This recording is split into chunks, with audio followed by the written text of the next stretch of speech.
सबसे ऊंची सरकार है जिसे परम पिता परमात्मा कहा गया है, ईश्वर कहा गया है।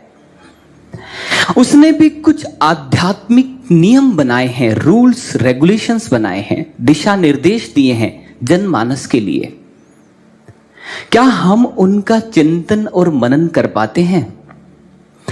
जब हम आध्यात्म क्षेत्र में उतर ही चुके तो क्यों ना हम उस सबसे बड़ी सरकार के निर्देशों का पालन भी पूरी शिद्दत से करें। तभी हम अपने जीवन के जन्म जन्मों के भारी कर्म संस्कारों की महामारी से और प्रताड़ना से मुक्त हो पाएंगे, बच पाएंगे। तो आवश्यकता है एक भक्त के नाते, एक साधक के नाते हम अपनी आध्यात्मिक मृत्यु के प्रति भी सचेत रहें। पता नहीं कौन सा कर्म संस्कार हमारे को आध्यात्मिक मृत्यु की तरफ ले जा सकता है। इसलिए सतत सुमिरन का अभ्यास करते रहें। सुमिरन करने के बाद व्यक्ति को साधना का महत्व पता लगता है, साधना शुरू होती है उसके जीवन में। जो व्यक्ति ये कहते हैं कि मैं सुमिरन तो हमेशा करता हूं पर मेरा साधना में मन नहीं लगता, तो वो व्यक्ति सत्यभाषित नहीं है। जो व्यक्ति सुमिरन को समझ जाता है, जान लेता है अपने जीवन में, उसकी साधना फलित होती है, उसकी साधना दृढ़ होती है, बलवती होती है, जो समाज के उत्थान में योगदान देती है। तो अगर हम साधना को श्रेष्ठ स्तर तक ले जाना चाहते हैं तो सर्वप्रथम सुमिरन को समझना है। जब हम साधना को समझ गए तो उसके बाद सत्संग में जो दिए गए विचार हैं उनकी महत्ता हमें समझ आनी शुरू होती है और अपने प्रति क्या दायित्व बोध बनते हैं वो हमें पता लगते हैं। अन्यथा सत्संग सुनते हुए कितना समय बीत जाता है, व्यक्ति सत्संग सुनाने भी लग जाते हैं, रट जाती हैं सभी बातें, पर जीवन में लेश भर परिवर्तन नहीं होता। क्यों? मात्र उसे सुना है, धारण नहीं किया है। क्यों? क्योंकि साधना नहीं थी। तो ये चारों आज्ञाएं आपस में जुड़ी हुई हैं, तभी व्यक्ति सेवा कर पाता, सेवा के महत्व को तभी समझ पाता है, नहीं तो वो एक कार्य की तरह इन सेवाओं को पूरा करता है। जब व्यक्ति सत्संग के श्रेष्ठ विचारों को सुनता है तो सेवा का महत्व पता लगता है, और जब व्यक्ति सेवा के महत्व को जानता है और जीता है तो वो गुरु को मनुष्य नहीं, भगवान साक्षात सर्वे सर्वा जानते हुए उनका दर्शन करता है। अन्यथा बहुत सारे जीव जंतु भी हैं और मानव भी हैं जो गुरु को देखते हैं। गुरु को देखना भर और गुरु का दर्शन करना, दोनों में बहुत भेद है, बहुत अंतर है। जो दर्शन करता है वो गुरु से दर्शन का लाभ प्राप्त कर पाता है, पर जो देखता भर है वो तो अपने कर्म भी बना लेता है कई बार गुरु को देखकर। महाराज श्री जब आसन पर विराजमान होते हैं और कोई आगंतुक मिलने उनसे आते हैं तो संदेश भिजवाया जाता है, महाराज श्री ऐसे ऐसे फला व्यक्ति आए हैं, आपका दर्शन चाहते हैं। महाराज श्री कहते हैं उनको बोलो दर्शन हो गया, वहीं से प्रणाम करके जाएं। तो वो व्यक्ति काफी देर इंतजार करते हैं, फिर भी महाराज श्री दर्शन नहीं देते, उन्हें आशीर्वाद देकर ही भेज देते हैं। एक बार महाराज श्री ने बताया कि जो लोग यहां पर आते हैं वो सभी लोग दर्शन करने नहीं आते, उसमें से कुछ ही लोग होते हैं जो हमारा दर्शन करने आते हैं, अन्यथा बाकी लोग तो हमें देखने आते हैं, यहाँ की व्यवस्था देखने आते हैं, और इस देखने में और इस व्यवस्था के देखने में वो भारी कर्म भी बना के लेके चले जाते हैं। तो इसलिए हम उन्हें दर्शन ही नहीं देते, क्योंकि उसी में उनका कल्याण है। तो अगर हम गुरु को प्रसन्न करना चाहते हैं और अपने शिष्य धर्म को पूरा करना चाहते हैं, तो हमें जो स्तर बनाया है आध्यात्म का, सीक्वेंस बनाई है, उस सीक्वेंस से ही अपने जीवन को चलाना होगा, तभी हम लाभान्वित हो पाएंगे। सुमिरन जब हम अपने जीवन में अनेकों कार्य कर रहे होते हैं, तो उन कार्यों के साथ सामंजस्य बिठाकर किया जाता है। साधना एक निश्चित समय पे की कर सकते हैं, सुबह शाम दोपहर, जो भी आपने निर्धारित किया है। हमने निर्धारित किया समय अपने लिए, परंतु बाकी का जो समय है, उस समय में हम अपने मन को खुला छोड़ देते हैं, और मन का जो वाहन है वो है अस्थिर श्वास। मन अस्थिर श्वासों पर आरूढ़ होकर अनुचितता को हमारे हृदय में लाता है। विचार, दृश्य, घटनाएं अनेकों रूप से। तो अगर हम अपने प्राण को स्थिर कर दें, तो मन जा नहीं सकता कहीं पर भी अनुचितता को ग्रहण करने। बाकी हमारे जन्म जन्मों के जो संस्कार बाधा डालते हैं इस कार्य में, इस प्रणाली में, उन जन्म जन्मों के संस्कारों का प्रभाव भी तभी होता है जब हमारा श्वास उस आदि नाम से जुड़ा नहीं होता।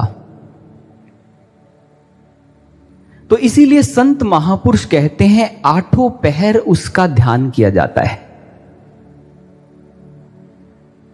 संत महापुरुषों का मत है कि एक पल का प्रमाद भी भक्ति की पराकाष्ठा से पतन की खाइयों में गिराने के लिए पर्याप्त है। एक पल का प्रमाद। तो हम तो अपने मन को सुबह की साधना और शाम की साधना के बाद खुला छोड़ देते हैं अस्थिर श्वास पर आरूढ़ होने के लिए, और जन्म जन्मों के भारी संस्कार जो अभी कटे नहीं, नष्ट नहीं हुए, वो जब घटित होते हैं तो हम इस मार्ग में रुक जाते हैं। महाराज श्री से किसी ने पूछा, महाराज श्री ऐसा क्यों होता है कि बहुत से व्यक्ति इस मार्ग की शुरुआत तो करते हैं पर वो अंत तक नहीं चल पाते? महाराज श्री कहते हैं, वो अपने जीवन में नियमों और आदर्शों से बंध के नहीं चलते, अनुशासित जीवन नहीं जीते। वो अपने मन को स्थिर अवस्था में रहकर इस मार्ग पे नहीं चलते।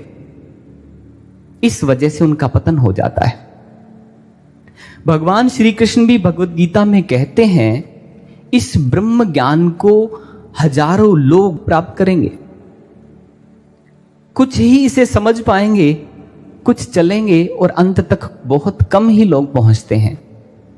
कारण, क्योंकि मनुष्य ने उतना महत्व नहीं दिया इस मार्ग को जितनी आवश्यकता थी।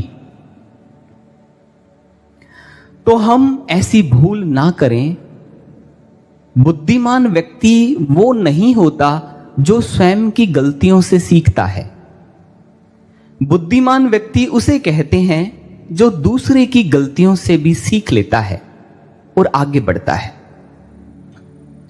तो हम अवश्य ऐसे ही साधक बने जिनसे गुरु प्रसन्न हो। जब एक योद्धा रणभूमि में जाता है तो वो खड्ग के साथ साथ अपनी ढाल भी लेके जाता है। ये ज्ञान का पथ भी एक रणभूमि के समान ही है। इसमें अंदर के शत्रुओं से लड़ा जाता है, बाहर के रणभूमि में बाहर के शत्रुओं से।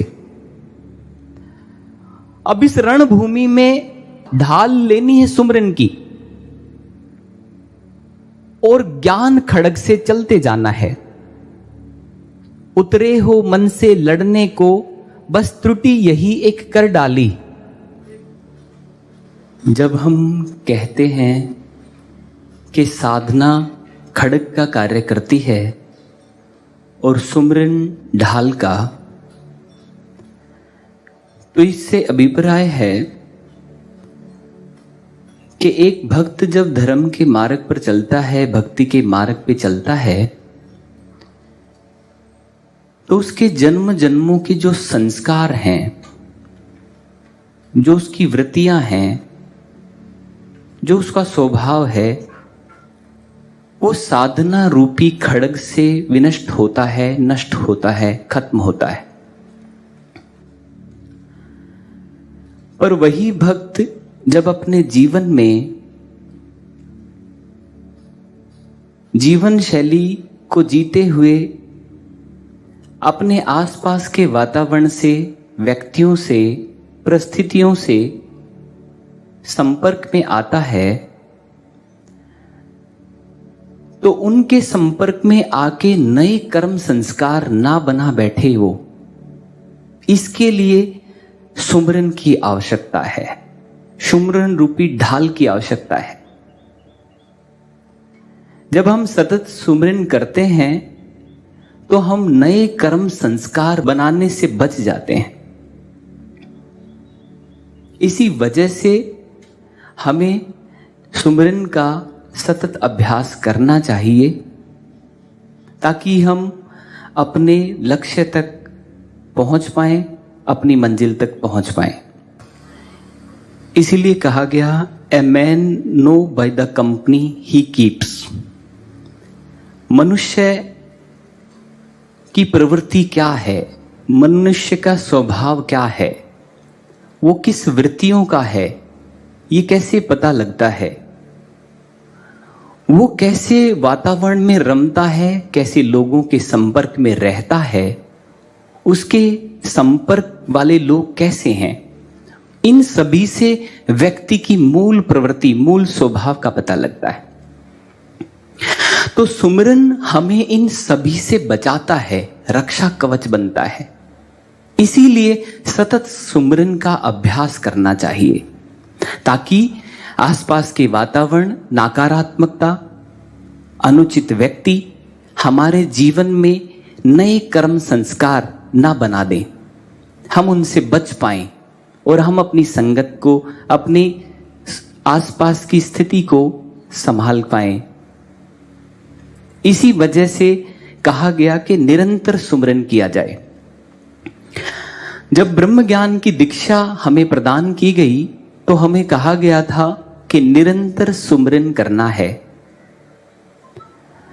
पर एक साधक देखता है कि उसका जीवन जैसे पहले था वैसा ही है, कोई आध्यात्मिक उन्नति नहीं हुई है। तो ऐसी स्थिति में वो चिंतन करता है, मनन करता है कि कमी कहां रही। तो उसे पता लगता है कि उसने साधना तो की, अपने जन्म जन्म के कर्म संस्कारों को तो नष्ट किया, पर जो आसपास की परिस्थितियां थी, वातावरण थे, व्यक्ति थे, उनके संपर्क में आके उसने सुमरन के अभाव में नए कर्म संस्कार बना लिए, जिनकी वजह से उसकी आध्यात्मिक उन्नति बाधित हो गई, रुक गई।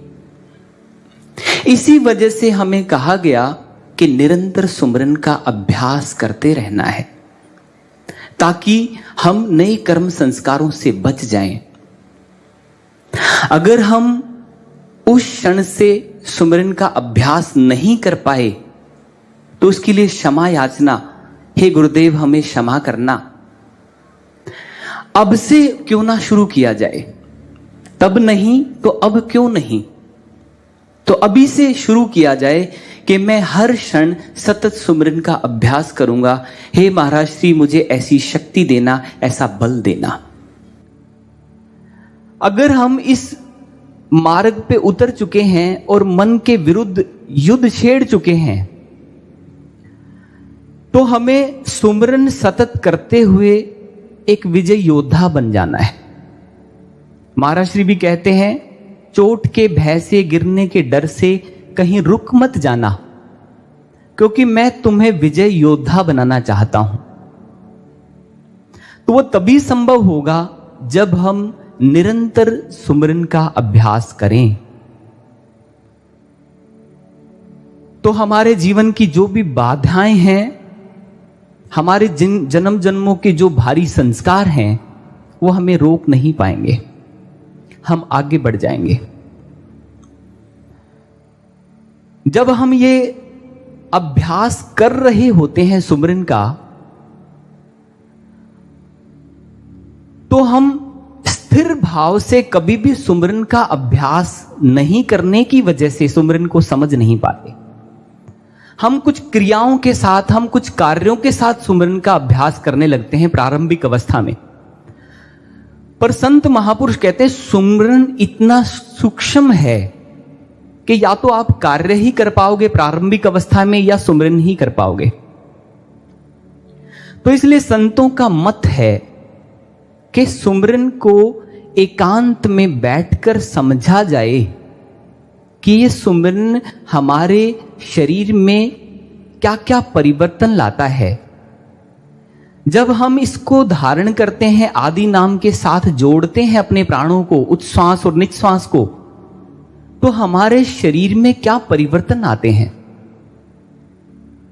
हमारे मस्तक के बीच वाले स्थान को, भ्रुकुटी द्वार को, आज्ञा चक्षु को जब हमारा प्राण छूता है, तो वहां स्थित अव्यक्त ब्रह्म हमारे उस प्राण को दिव्य बना देते हैं, दिव्यता भर देते हैं उसमें।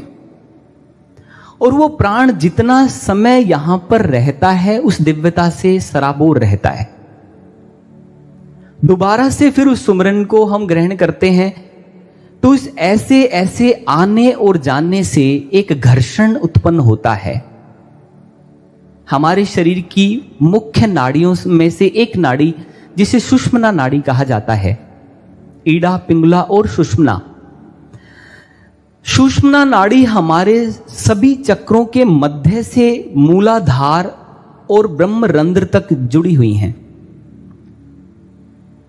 जब एक सामान्य व्यक्ति श्वास लेता है, जिसे ब्रह्म ज्ञान की दीक्षा प्राप्त नहीं हुई, तो वो ईड़ा नाड़ी से लेकर ईड़ा पिंगला नाड़ी से छोड़ देता है, या पिंगला नाड़ी से लेकर ईड़ा नाड़ी से छोड़ देता है। उसका श्वास रत्ती भर भी सुषुम्ना में प्रवेश नहीं करता। क्यों? क्योंकि उसे खोला ही नहीं गया है। वो तो गुरु की दया से और कृपा से खुलती है। हृदय ग्रंथि विवेधनी, हृदय की ग्रंथि को जो भेदन कर देते हैं, वही है पूर्ण सद्गुरु। सुषुम्ना नाड़ी को ही हृदय ग्रंथि कहा गया है। जब ये हृदय ग्रंथि खुलती है, इस आज्ञा चक्र को आध्यात्मिक हृदय कहा गया।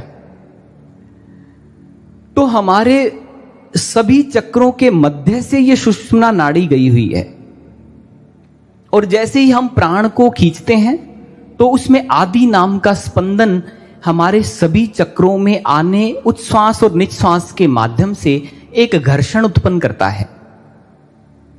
जिस घर्षण की वजह से एनर्जी जनरेट होती है, फ्रिक्शन, फिर एनर्जी, और उसके बाद प्रकाश रूप में यहां पर दर्शन होना शुरू हो जाता है। यह सुपीरियर साइंस है, यह आध्यात्म विज्ञान है सुमिरन का।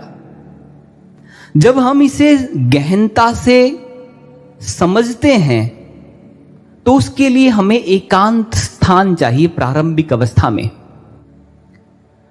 जब उसमें परिपक्व हो जाते हैं, तो हम व्यस्तता में रहकर उसका अभ्यास करें। उसमें भी परिपक्व हो जाते हैं, तो हम भोजन ग्रहण करते हुए सुमिरन का अभ्यास करें, फिर शयन करते समय सुमिरन का अभ्यास करें। संत महापुरुष कहते हैं, हंसते हुए, खेलते हुए, खाते हुए, पीते हुए, सोते हुए मुक्त होता है वो साधक जो उस आदि नाम से जुड़ा होता है। और यह संभव तभी है जब हमने प्रारंभिक अवस्था से इस सुमिरन को समझा होता है। अन्यथा कुछ लोग श्वास भर लेना और छोड़ना ही सुमरन जानते हैं, पर महाराज श्री कहते हैं ये सुमरन की वास्तविक पहचान नहीं है।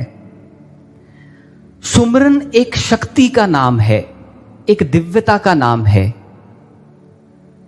वो भगवान का आदि नाम है। जैसे ही वो एक श्वास हम आधी ही श्वास लेते हैं तो हमारे शीश का भाग कंपाइंट हो जाता है, कंपन होना, वाइब्रेट होना शुरू हो जाता है।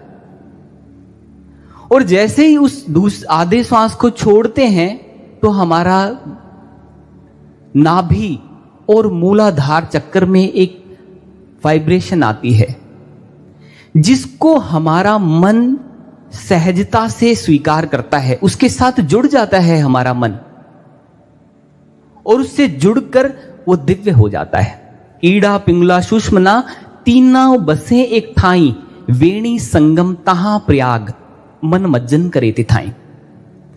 वहीं पर फिर हमारा मन स्नान करता है और जन्मों जन्मों के उसके जो संस्कार हैं, उस पे जो कालिक मैल लगा है वो नष्ट हो जाता है, वो धुल जाता है। आंखों का कोई दोष नहीं है, हाथों का कोई दोष नहीं है, जीवा का कोई दोष नहीं है, हमारी 5 ज्ञान इंद्रिय और 5 कर्म इंद्रियों का दोष नहीं है। दोष हमारे मन का है, क्योंकि मन दूषित है, दूषित भावनाओं से, दूषित वृत्तियों से, दूषित संस्कारों से, चित्त में बैठे बैठे जन्मों जन्मों के कर्म फलों से। तो जब हम इस आदि नाम से अपने मन को जोड़ते हैं तो हमारा मन निर्मल होता है, और जब मन निर्मल होता है तो हमारी सेंसेस के थ्रू संसार में निर्मलता फैलती है, हम समाज को कुछ अच्छा दे पाते हैं। संत महापुरुष कहते हैं जो स्वयं नहीं बना वो दूसरों को क्या देगा। इसलिए अगर हम महाराज श्री को सच में प्रसन्न करना चाहते हैं तो सच में उनकी आज्ञाओं को शिरोधार करें, मूलभूत आधार से लेकर, तो हमारे जीवन में परिवर्तन आएगा। और परिवर्तन को मांगता है। अगर व्यक्ति में परिवर्तन नहीं तो संसार में परिवर्तन कैसे आएगा। तो हमसे आशा है गुरुदेव की कि हम में से सभी लोग परिवर्तित हों और समाज जल्दी से सुख और शांति को प्राप्त करें। महाराज जी का जो उद्देश्य है विश्व में शांति ब्रह्म ज्ञान से, वो संभव तभी हो पाएगा। एक बार महाराज श्री ने कहा बहुत समय लग रहा है अभी। पूछा किसी ने, महाराज श्री समझे नहीं हम। महाराज श्री ने कहा विश्व शांति में बहुत समय लग रहा है। फिर महाराज जी थोड़ा गंभीर हो गए। महाराज जी देखते हुए कहते हैं जो समक्ष बैठे थे, अगर तुम लोग अपने कर्तव्य का वहन ठीक तरह से करते, भली भांति करते, तो अभी तक विश्व में शांति आ जाती। कितना बड़ा दुख, कितनी बड़ी पीड़ा होगी जब महाराज जी ने यह वक्तव्य कहा होगा कि तुम लोगों ने अपने कर्तव्य का वहन ठीक से नहीं किया है, इसी वजह से देर लग रही है। तो हम एक सच्चे साधक का परिचय दें और गुरु के इस बताए मार्ग पर पूरी शिद्दत से चलें, पूरे एकाग्रता से चलें। सुमरन की बाधाओं के बाद जब हम चल रहे होते हैं तो हमें लगता है बहुत संघर्ष है, पर एक नाविक जैसे समुद्र में जाता है तो समुद्र की उत्ताल लहरें उस नाव को पीछे धकेल लेती हैं बाहर की तरफ। क्या वो अपना प्रयास छोड़कर अपनी नाव लेकर वापस आ जाता है? नहीं, वो दोबारा से प्रयास करता है, उन उत्ताल लहरों को चीरता हुआ आगे बढ़ता है, फिर भारी लहरें उसे उठा के बाहर फेंक देती हैं। वो फिर प्रयास करता है, इसी प्रयास में एक दिन उसे सफलता मिल जाती है और वो समुद्र के मध्य में पहुंच जाता है। समुद्र के मध्य में जाकर देखता है कि यहां तो शांत गंभीर स्थिति है, बिल्कुल शांत है समुंदर, क्योंकि मध्य में उत्ताल लहरें नहीं हैं। बिल्कुल ठीक ऐसे ही जब हम इस सुमिरन का सतत अभ्यास कर रहे होंगे, चरणों के अनुसार, सीक्वेंस वाइज, तो बार बार हमारा मन उत्ताल विचार देकर अनुचित तरंगों के माध्यम से हमें पीछे की तरफ धकेलता है। हमारे जन्मों जन्मों के संस्कार, वृत्तियां जो हमारे चित्त में सम्माहित हैं, वो हमें पीछे की तरफ धकेलती हैं।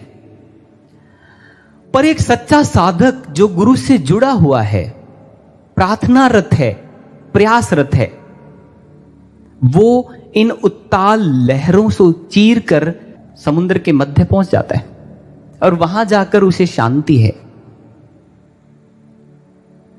तभी संत महापुरुषों ने कहा, राम मेरा काम करे मैं करूं विश्राम।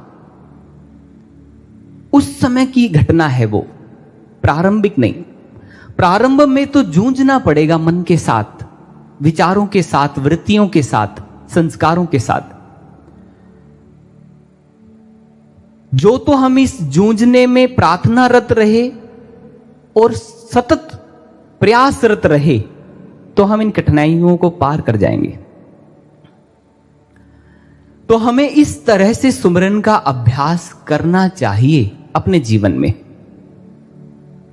तो ये फिर संघर्ष ना लगकर सरलता में परिवर्तित हो जाता है।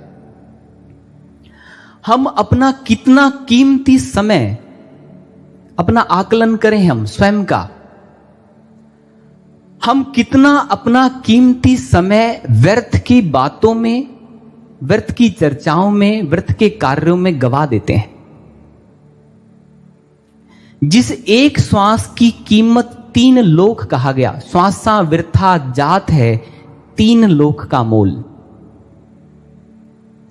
एक श्वास में अगर हमारा मन स्थिर है और हम सदके उस एकाग्रता से बैठे हैं, उस आदि नाम से जुड़ गए, तो वो एक सुमिरन, एक श्वास हमें 3 लोकों से पार ले जाता है, साक्षात पर ब्रह्म के स्थान पर ले जाता है, लोक में ले जाता है। इसलिए संत महापुरुषों ने एक श्वास की कीमत बताई है ये। और हम अपने दिन में कितने सारे श्वास ऐसे ही व्यर्थ गवाते रहते हैं। और संत महापुरुष कहते हैं, हमारा जीवन दिन, महीने एवं सालों पर निर्धारित नहीं है, वो तो श्वासों पर निर्धारित है कि कितने श्वास लेने हैं और कितने छोड़ देने हैं। चाहे बालक हो, युवा हो या वृद्ध हो, उसकी मृत्यु हो जाएगी एक निर्धारित श्वासों की संख्या के बाद। तो हम अपने हर श्वास में सुमिरन कर पाएं, ऐसी प्रार्थना करें, ऐसा प्रयास करें, तभी गुरुदेव प्रसन्न होंगे। गुरु को कितनी पीड़ा होती होगी जब हम व्यर्थ में, बातों में, चर्चाओं में, व्यर्थ के कार्यों में अपने श्वासों को गवा रहे होते हैं। इस दृष्टांत से समझ सकते हैं। एक बार सर्वश्री आशुतोष महाराज जी इसी दिव्य धाम की पावन भूमि पर प्रातः भ्रमण के लिए निकले और भ्रमण करते करते महाराज श्री कुटिया से होते हुए पार्क के पास से निकले तो देखा महाराज श्री ने एक टैंकी लगी हुई है, वाटर टैंक लगा हुआ है और उसमें टैब लगा है। कुछ बच्चे उस पानी को खोल रहे हैं, वेस्ट कर रहे हैं, टैब खोल के वेस्ट कर रहे हैं। महाराज श्री ने कहा, उन्हें रोको, ये व्यर्थ क्यों कर रहे हैं इस जल को। ब्रह्मकूप जल की पाइपलाइन को यहां तक लाया गया था, उसे रोको, वो व्यर्थ कर रहे हैं उस जल को। स्वामी जी थे साथ, उन्होंने जाके उन्हें रोका और बंद किया। महाराज श्री कहते हैं, इसे व्यर्थ नहीं करना, इसमें गुरु का तप प्रयोग हुआ है, इसमें गुरु का तप खर्च हुआ है और तुम लोग इसे ऐसे ही व्यर्थ गवा रहे हो। यह घटना सुनने के बाद थोड़े दिन बाद जब चिंतन किया गया तो महाराज श्री ने प्रेरणा दी कि देखो इस जल के लिए गुरु कितना चिंतित है, तो हम तो अपने जीवन के कितने सारे श्वास ऐसे ही व्यर्थ गवा रहे हैं बिना उस आदि नाम के सुमरन के, बिना साधना, बिना सेवा के। तो गुरु को कितनी पीड़ा होती होगी, कितना दुख होता होगा। तो जाने या अनजाने में हम गुरु को दुख देने का, पीड़ा देने का पाप ना कमाएं। अपने एक एक श्वास को राम साहूकार से श्वासों की पूंजी लाया था, सच्चा सौदा करता ना ही झूठे पर ही लगाया था। एक एक श्वास को गिन गिन के गुरु को सौंपो। गुरु तभी अपने शिष्य के अंदर विशेषता भर पाते हैं जब शिष्य गुरु की आज्ञा में चलता है। नहीं तो गुरु जो चाहते हैं वो उन शिष्यों के माध्यम से नहीं हो पाता। तो इसलिए हम अपने जीवन में एक क्षण का भी व्यर्थ ना जाने दें। श्वास को, हर श्वास को ईश्वर में लगाएं।